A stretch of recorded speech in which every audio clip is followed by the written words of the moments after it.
I'll be honest, I wasn't really planning to give a share this week. I figured the first week will take a little easy. I wasn't even too sure about Elul, but a number of things happened that became the inspiration of the share. First of all, we're going to talk about 2 psukim in this week's parsha.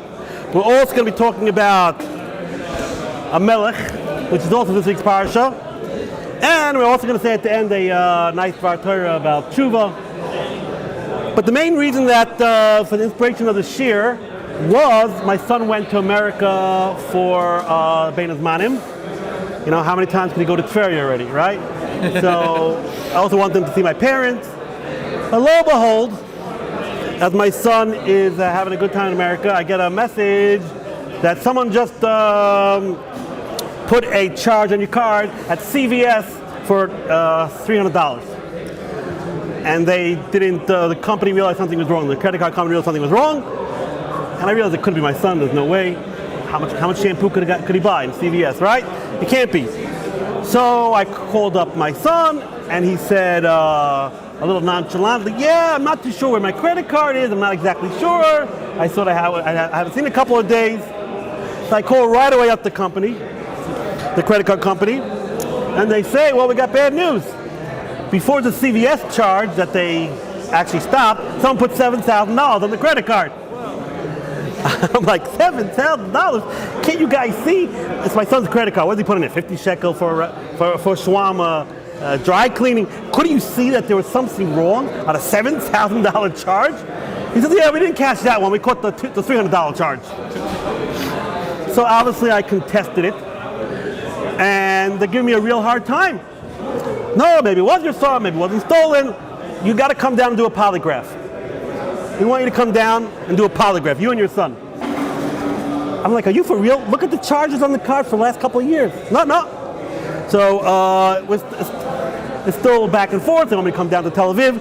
So I started thinking about polygraphs. What is the halachic, is it acceptable, the validity? And I also put in there physiognomy. You know, physiognomy is to be able to read people's faces. That's what physiognomy means. So, is there any halachic validity to this or not? But the truth is, as I started doing my research, this is talked about a lot in the halachic literature. There was a case in Haifa, Bezdin in Haifa, where basically a man wanted to give his wife a get. And you know, in our days, you just can't give your wife a get. She has to consent. In the good old days, a man could divorce a woman against her will, and a woman couldn't divorce a man against his will. But in our days, because of the Cherem Ben Gershom, she also has to give consent. So the man wanted to give his wife a get. She didn't want to accept it for whatever reason. And he said, no, I think she was unfaithful. And there were eidim that she did seclude with the man, but that's never enough. You never make a woman usher on a husband just because she secluded with the man. So he wanted her to give a polygraph. He wanted her to do a polygraph. And the whole uproar in the Bezdin, should we make her do the polygraph? Should we make her do the polygraph? The Haifa Bezdin said no, and then the man appealed. In the Israeli system, there's an appeal court, which you have to know where the halachic validity for that is. The bottom line is, in the Rabbanut, is you go to Bezdin HaGadol to appeal, and the Bezdin HaGadol also dealt with this, whether or not we should make her do a polygraph to figure out whether she was adulterous, and, you know, can we force her to do it? So, the truth is, this year could take at least 45 hours, as you're going to find out soon. But I'm going to try my best to keep it under 40 minutes, and from now on, the shiur should be under 40 minutes. But, so what is really the issue here? The issue here is, how much nemanis, how much evidence do you need in order to decide what the facts are?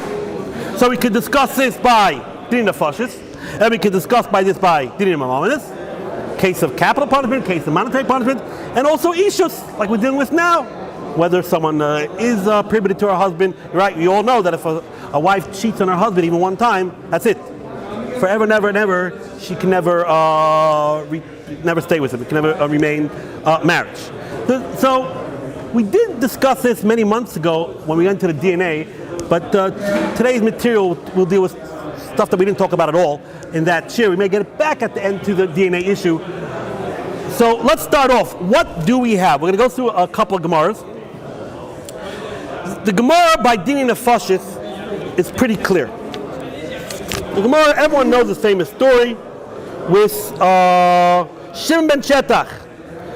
Amar Shimon Shetach, ben Nechama. May I be consoled that I saw a person run after another person, a victim, in a churba, in a desolate place. Meaning there's only two people, the victim and the so-called murderer, or the ostensible murderer. And I ran after them. And I saw that the murderer had a sword in his hand. And the blood was dripping from the sword. And Harag Mefafer, and the dead guy was still convulsing, meaning the death just happened a second ago. So the ostensible murderer, you got the knife, you got the blood, you got the guy right on the bottom, right under him, still in his death throes. And I said, there were two people there, obviously, who saw this, or Shimon Shetach, another person. Who killed this guy? Obviously, you killed him. Me was there. Oh yeah, either you killed him or I killed him. And I didn't kill him. But the bottom line is, you're potter. Why are you potter? There's nothing I could do about it. Because the pasuk says, "Al pishnaim eidim yumas hanes." You need two eidim, and that's a pasuk in this expression. So basically, what does it say in this Gemara? And then the Gemara says, "But hayidei machshavas yifram ish," that Shimon Shetach sure is that at the end of the day, the murderer will get his just desserts, and so it says that a couple minutes later, a snake came out and bit the murderer, and that was the end of him. But bottom line, what does it say in this Gemara? That even though we have a 99.9% evidence that someone is a murderer, we would even call this Yediyah. We know it, B'loi Riyah. We just didn't see it. That's called Yediyah B'loi Riyah. I mean, it's like 99.9%. We don't kill. That's not enough for capital punishment. So we see from here that an umdana and muchach, umdana means an assumption or a conjecture that's muchach, tfei, 99% is not enough, at least for Dini Nefashis. You must have only for killing someone or corporeal punishment, you need two eidim. Okay, that's by Dini Nefashis. What do we have? We have another Gemara in Rosh Hashanah, right? So it's seasonal. The Gemara here is talking about Shlomo HaMelech. And it quotes the pasuk in Kehelis, Bikesh Kehelis Limsai Divrei Chayfetz. Kehelis is Shlomo HaMelech, right? He had a desire. He had a yen. He had a great desire. For what? What did he have a desire for? Says the Gemara, Ladun Dinin Shebelev Shebeloi Eidim Shloi Basra. Shlomo wanted to be a judge that would not have to resort to Eidim and Asra. Shlomo wanted to be able to judge without Eidim, without Asra, without any of the usual trappings of a Bezdin. Shlomo, we know, was the smartest of all men, and he had these numinous powers of able to read people's minds and understand people. He felt that he did not have to have the regular rigmarole, the regular structure of Bezdin. That's what he wanted. Bikesh Kehelis Limsai Direi Chayfetz. Yotzabas Kol. A heavenly voice descended. V'amalai Ksoiv Yosha Divrei Emes. No, look what the Torah says. That's the end of that pasuk over there.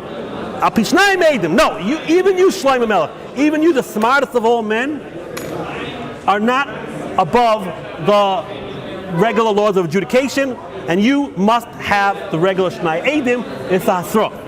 Right? So again, it seems very similar to the Gemara that we saw in Sanhedrin. You need Eidim. And there's no conjecture and assumptions and whatever powers you may have of perception, and doesn't help anything. Fine. The problem is, we have a Gemara in Makis, and I'm sure you all know this, the famous story in the Navi is called Solomonic wisdom, right? right? We all know the story. Two women were together in a house, and one of them suffocated her baby because they felt they were sleeping and suffocated the baby that's lying next to her. Right? We all know the story. And sure enough, they come to the Shlomo Melech's court, and Shlomo Melech, and one mother says, the one not holding the baby said, that lady is holding my baby. She actually suffocated her baby, and in the middle of the night she abducted my baby. And the other mother said, no. The one who's holding the baby said, yes, it's my baby. And we all know the famous, what Shlomo Melech did. He took out a sword, he said, we'll cut it in half. And the one that said, no, don't cut it in half. So Shlomo Melech realized that she must be the natural biological mother. And that's why she was willing to give up the child in order to have faith. Right? Seemingly, this is conjecture, assumption, using some type of umdana. And the Gemara says, the Gemara Makkah says, Vayana melech v'yayim etnu lasa yel achai v'ameis loy temusu ki hi imay. Gives the baby to the one who said don't kill the baby ki hi imay, because she is the mother. And the Gemara says over there, it's superfluous. The language is superfluous. And the Gemara says yotza baskol v'amra hi imay. A baskol, a heavenly voice descended and said, Shlomo's right. He got it right. She is the mother. She is the mother. Fine. As an aside, all the Mefarshim explain what was really going on over there. What was going on over there, the two women were actually related. It was a mother-in-law and a daughter-in-law. And what happened was the daughter-in-laws and their husbands were out of war. Their husbands all got killed. And the daughter-in-law only had this one baby. And the daughter-in-law was the one who actually suffocated the baby. She didn't really care to have the mother-in-law's child, but she knew the facts on the ground was that now she's going to be stuck for many, many, many years. Because why? This is a daughter-in-law that had no child because the child's dead. So you have to do yibum. So you'll say, okay, there's no other brother, but there is a brother. Because the mother-in-law just had a baby. So she's going to have to wait for the baby to grow up. So the daughter-in-law didn't just take the baby because she had this maternal instinct and she needed to have something about my baby. She actually didn't care about the baby. She only cared about herself. She didn't want to be stuck. She didn't want to be an aguna for many, many years. Because she is a yibum, right? Yivama. Because she has to wait now for this little baby of the mother-in-law to grow up. Shlomo Melech knew all this. He knew all the background. He knew all this. At the end of the day, what does the Gemara say here in Makis? That a Bas Kol descended and said, you got it right. Good job, Shlomo Melech. Solomonic wisdom. Great. Wait a minute. In Rosh Hashanah, we just learned that Shlomo Melech wanted to judge without the benefit of Eidim and Asra. A Bas Kol came down and said, no, you're not above the law. You're not above using the regular rules of adjudication. And here we have a Bas Kol that comes down, seemingly a steer in Bas Kol. We have contradiction in the Bas Kol. This Bas Kol seems to imply, no problem. You use your Solomonic wisdom, you use your intuition, you use some type of artifice to figure it out. Great, wonderful. So it seems to be a steer. Oh. So, what is the bottom line? Again, by Din Nefashis, clearly, that's an open Gemara. Unless you have two Eidim, it doesn't work. 99.99% is not good enough. Idea below Uriah is not good enough. But what about by Dinei Moment? From the Gemara Rosh Hashanah Makis, it's a little bit. It's not clear anymore. Oh, so the truth is, if you open up a Sefer Mitzvah of the Rambam and the Ramban have a fierce argument. The Rambam brings down this Gemara Sanhedrin and says that even though the Eidim saw the murderer, again the ostensive murderer, the putative murderer, running, and it's 99%, no good. You can't kill the murderer because you don't know for sure. And the pasuk that the Rambam brings is v'naki v'tzadik al taharig, and the innocent and the righteous you should not kill. So first of all, he doesn't bring the pasuk pishnai edim or shloisha edim yumas hameis. That's not the pasuk he brings. He brings the pasuk, a different pasuk, naki tzadik al taharig. But then the Rambam, in his inimitable way, he explains, and why is this so? If you have a 99.9%, why can't we convict the murderer based on that? Why can't we posek the din, cut the din based on that? So he brings here a philosophical reason. He says like this: the truth is, there's something called 100%, there's something called and 70%, right? When you deal with efshorium, using very philosophical terms over here. When you deal with efshorium, when you deal with possibilities, there's no end to the spectrum. So the truth is, really, we should use 99.9%. That really should be. But we're afraid that maybe Bezdin is going to start using 95%. Maybe Bezdin will start using 90%. Maybe it'll go down to 80%. So it's almost like a gzeira. It's almost like, and the Ramban points it out. The Rambam says, since we're talking about murder, we're talking about killing someone. Since we're talking about killing someone, we are afraid that the Bezdin may take it too far. They may start relying on numbers that are not 99%. So the Rambam says, in principle, we should rely for din nefashis on 99%, on yediyah b'loyriya or the muchach. It's almost like a gzeira. It's like a guard. If you're going to start relying on 99%, maybe the Bezdin will start being a little bit more lenient and give a little more slack. And at the end, they'll start killing people who don't deserve to be killed. They'll rely on 90%. And that we can't do. That's what Rambam says. Amazing. You're giving a reason. But what do we see from this Rambam? He's clearly saying, first of all, based on the pasuk, v'naki v'tzadik al ta'aroig.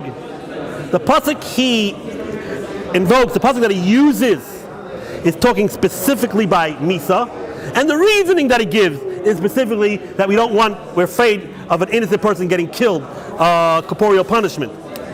The Ramban goes to town. The Ramban says, I don't understand. What are you talking about? First of all, he says, you're bringing the wrong pasuk. The Gemara brings the pasuk, apishnayim egdos yamos yamos ameis. What do you bring? This pasuk, naki v'tzadik al tarig, which is the mishpatim, it's talking about something else entirely. And second of all, the Ramban says, there's no difference between mammon and nefashis. What are you giving us elaborate reasoning, elaborate philosophical reasoning, why we don't rely on 99%, or why we don't rely on umdin or the muchach?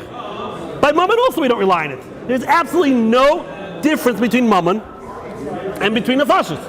Just like by mammon, just like by nefashis, we don't rely on any type of conjecture or assumption, even 99%. Also by mammon too. So the Ramban says he doesn't know where the Rambam is coming from. He doesn't know what you need this reason for. He doesn't know why you bring the wrong pasuk. But what do you see from here? A machlokes, black and white, pretty clear, between the Ramban and the Rambam. The Rambam holds only by nefashis don't we use this umdan and the muchach. We don't use a very strong circumstantial evidence, a very strong assumption. But by mammon, we do use a very, very strong circumstantial evidence, or very strong assumption. And the Ramban has there is no difference between mammon and there's no difference between nefashis.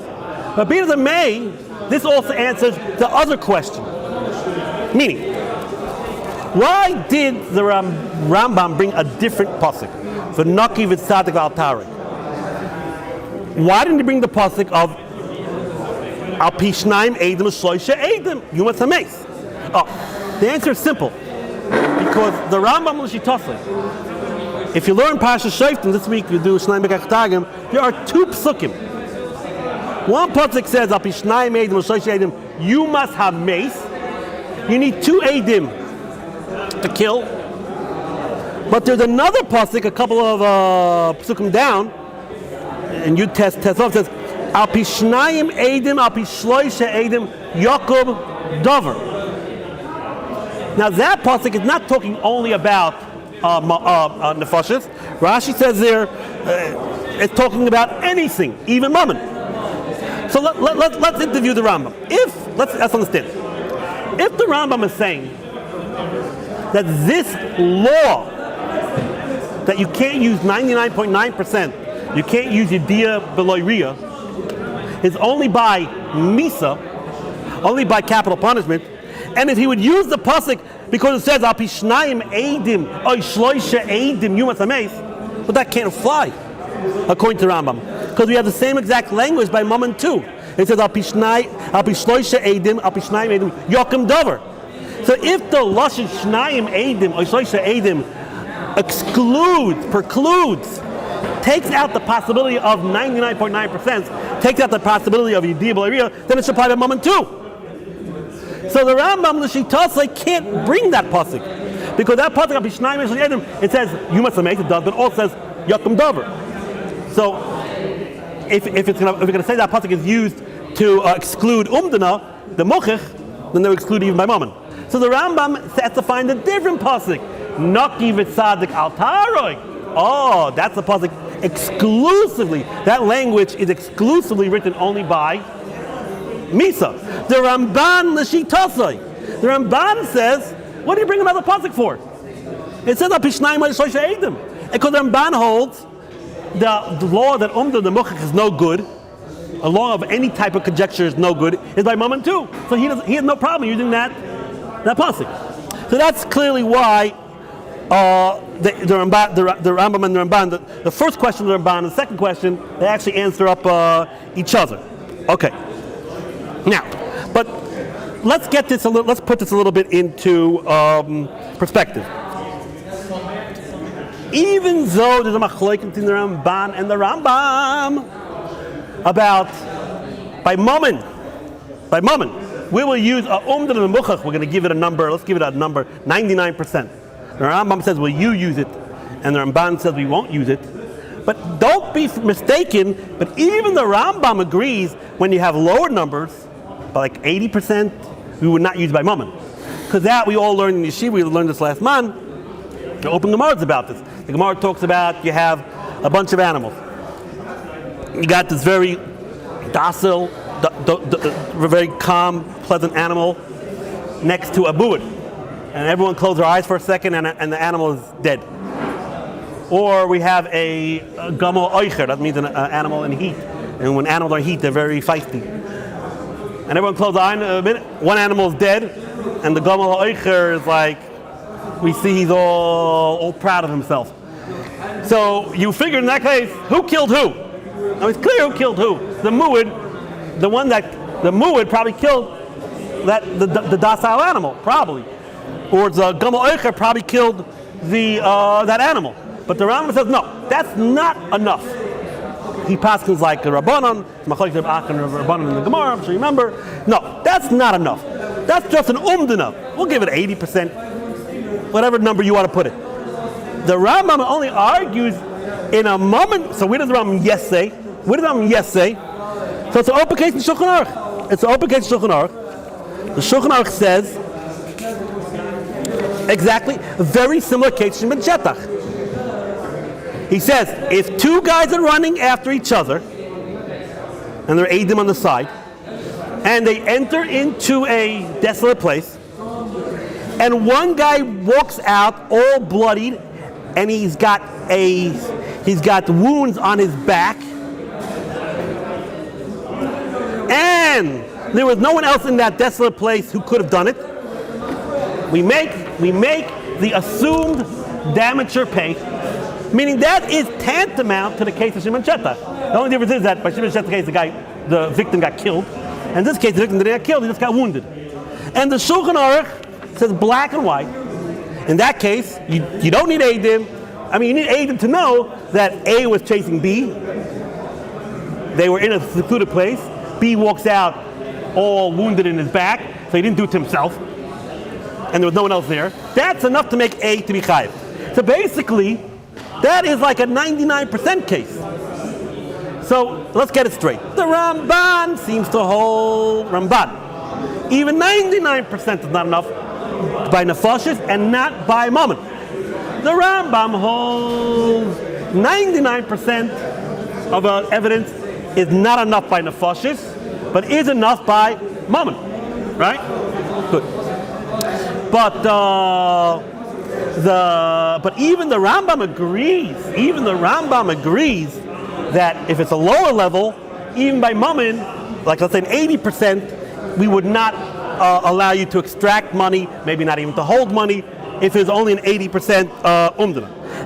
Now, and what I just told you now is black and white in the famous Shvus Yaakov. Who's this famous Shvus Yaakov? He's Rabbi Yaakov Reisher, who lived in the 1600s, beginning of the 1700s. He's called Reisher because that was the name of the city that he was the rabbi of. And he deals with this exact case. He brings here a case that there was a woman who came to court and said her husband has not stopped beating her up. Always beats her. His wife beat her. And the Bezin said, you know what, husband, if you do this one more time, we're forcing you to give a get. That's it. That's it. We're giving you one more chance. And this is all based on Shulchan Aruch. We give a chance.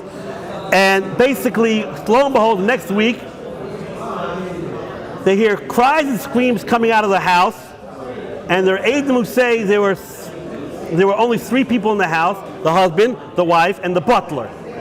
Right? The butler, the sinister butler. And she basically, all along her back, it says here, Nitzra, Nefuach, it was swollen, Nitzra, black and white. She comes running out to bed, then, look what my husband did to me. My whole back is totally, wounded and scarred. And the husband said, I didn't touch her. It was not me. It was the butler. The butler's done it. It was not me. And then the husband said, maybe she did it to herself. And she said, I did it to myself. How did I get to my back? Oh, he said, you're very talented. Whatever. This was a fight. So basically, she wanted the husband to be forced to give a get. And Raisha sings down, if the butler wasn't there, we would have forced the husband to give the get. Because then, even though, again, we didn't see, but that's 99%. But the second the butler is there, is a chance that maybe the butler did it, maybe it was a setup, maybe she paid the butler, so we cannot force the husband to give the get. So that's pretty harsh. Meaning, even though he's holding like the Rambam, we'll use conjecture and assumption at 99%, but the second is not really, really high up. Like in this case, where there was a butler, and maybe he did it, the Reisha says, we will not even take out from Mammon. And again, according to Ramban, even 99%.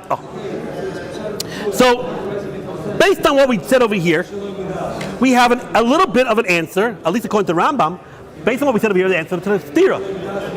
We said, one, Gemara says that Shlomo HaMelech wanted to rely on assumption and conjecture and using his vast abilities of intuition. But if you look at the Gemara there, look what it says over there. Bikesh Kehelis, again Kehelis is Shlomo HaMelech, Ladun Dinan Shebalev, Sheloi Be'edim Sheloi Ba'asra. Where do you have asra usually?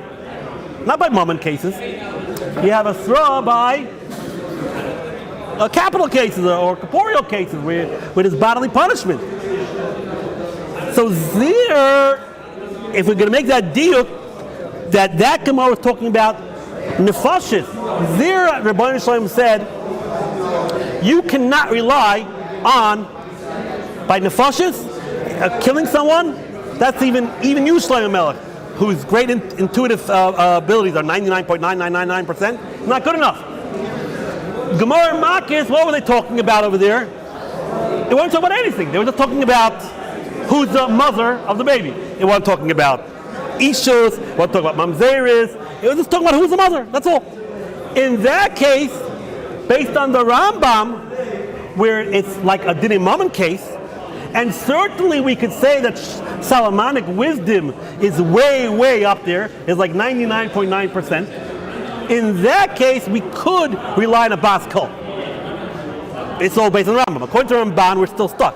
according to Ramban, he says even by mammon. But at least according to the Rambam's understanding, and which is what seems what the halacha is, that Yediyah B'loi Re'iyah is yes validated, is yes valid by mammon. We could say that Shlomo Melech's massive powers are considered Yediyah B'loi Re'iyah. So we've answered up the stira.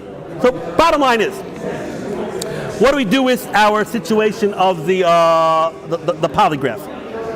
So Rabbi Yosef and the Tzitz Eliezer, they all say they did a lot of research, and they said, and I did research online to see about this polygraph business. You know how the polygraph works. They basically ask you a bunch of questions, innocuous questions, very simple questions, and then they start asking more difficult questions. They see if there's a little change in your blood pressure, or a little change in the sweat, or a little change in your emotions. They read your face a little bit, all different ways, and they say, oh, you must be lying, right? So they all say that at best it's going to be 70%, 60%. I looked it up online, and they put the number at 80% of that being and actually being evidence, meaning that they got it right. But these are not high enough numbers. Meaning, even if you hold like the Rambam, that the Mochech is good enough by cases that are not nefashis, but clearly polygraph will not fall under that rubric because it's a much lower number. And Rabbi Yosef goes about and says it's also very subjective.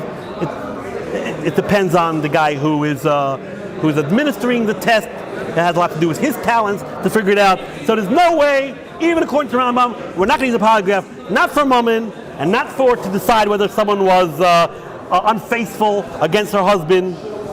Those are too low of a umdana to use it. But on the contrary, but for DNA, which is, what are the chances of DNA being wrong? 0.0000001, like 1 in a billion. We will use DNA for mammon, because there we will apply the Rambam, that's like Yediyah B'loi Re'iyah. That's like a really very high level. But for nefashis, we wouldn't kill. Like in nowadays, most capital punishment that's administered is based on DNA findings or fingerprints, stuff like that. That we would not use for nefashis. But for mammon, we would use. Now, why am I saying that this is a 45-hour shiur? Because any of us who learn any Gemara knows that the Gemara employs many different types of vehicles when it deals with mammon. We could talk about migui, you're learning in the morning about migui, a rov, chazakas, all different types. It would seem from the Gemara, like the Rambam, that we don't need aid by mammon, that we do use other things to figure out by mammon. So there'd be an onus of, onus meaning O-N-U-S, there would be a responsibility on the Ramban to go through all of the Gemaras and say, you Ramban say by Dinei Mammon, only aid them. 99% is not good. So the truth is, they do it. The Marik Shorish, the Marik Kolon, holds like the Ramban and says, you do not use any umdana by mammon, just like, if you, by the case like I told you, someone's chasing someone else into a desolate area and he gets hurt in the back. We don't say that for sure the guy who was pursuing him did it. And he goes through many, many Gemaras and tries to answer them up. He goes through Gemaras and say, no, that's different. And you go through Rabbi Chanan Wasserman. Everyone's talking about this. Everyone is talking about this. So trying to figure out how to work the Ramban that says Dinei Mammon is just like Dinei Nefashis from obvious Gemaras that seem not that way. But anyway, Halacha L'maaseh, it seems like we pass like the Rambam, that if you have a good umdana, a 99.9%, or something very high up, 90% let's say, but polygraph definitely would not go there. Okay.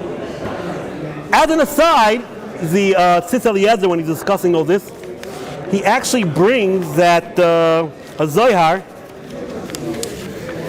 He brings a Zohar that Shlomo had this magical kisei, right? Shlomo's throne, right? The Gemara talks about it. Tais talks about it. Tais has a problem. It said that there were images on it. You're not allowed to make idols. You're not allowed to make images. How were they allowed to do it? Whatever. But it brings here a Zohar that says, "Kol man the kor of the kursayu anyone who would get close to the kisei of Shlomo Melech, and he would say anything a lie, all of a sudden the lions would start screaming, and there was like a picture of a child. The child would start crying. The eagles would start hawking, whatever, crowing. And Shlomo knew that it was a sheker.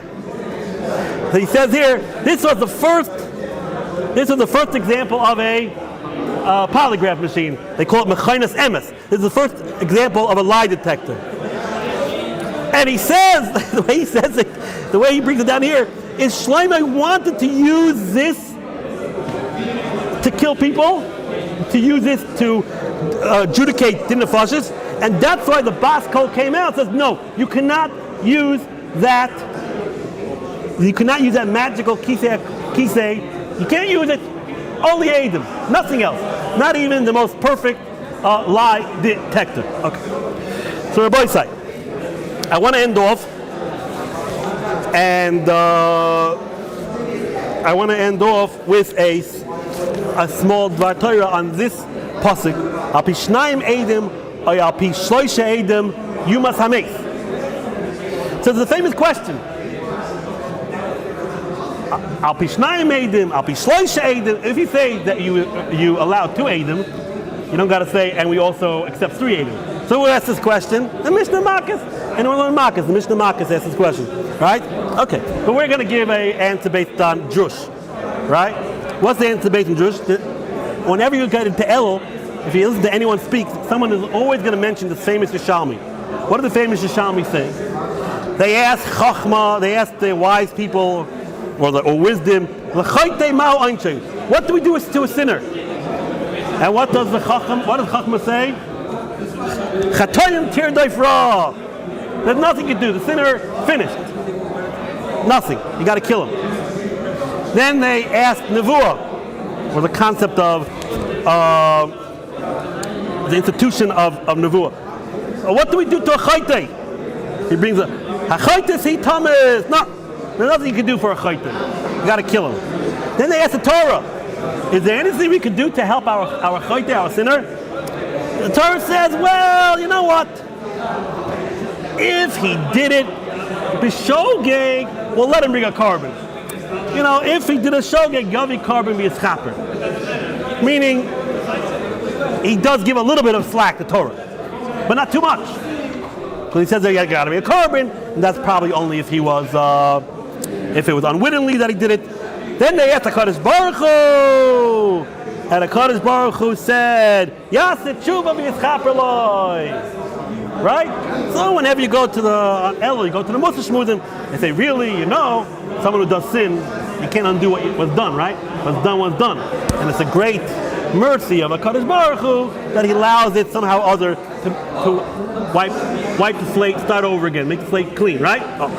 So we could say this is marumiz in the pasuk. Al pi shnayim edim oy shloisha edim yumasameis. If you ask the 2 witnesses or the 3 witnesses, who are the witnesses? Who are the people who are you asking for their testimony or their opinion about the issue? So shnayim edim is the chachma and the nevuah. What do they say? Yumasameis. Right? It's a Yeshivat Ohr. Don't take it too seriously, right? It's a drush. Al pi shnayim edim. If you ask the 2 edim, meaning the Torah and the chachma, if you ask the chachma and the nevuah, you must amaze. There's nothing you can do about it. Al pi shloisha edim. Even if you ask the shloisha edim, even the 3rd one, meaning even the Torah, who was gave a little bit of slack, but that was only if it was b'shogeg and a carbon. But if it was mazid, the 2 edim and the 3 edim, meaning chachma, nevuah, and even the Torah say death if it was done on purpose. La yomut, what does the pasuk end off? La yomut al pi eid echad.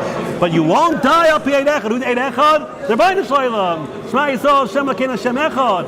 Based on the echad, there's la yomut. La yomut. For him, Take, the Rabbi Shalom gives a way out. He has tshuva. Al pi shnayim edim, al shloisha edim, yumas hameis. That's nevuah, chachma, and Torah.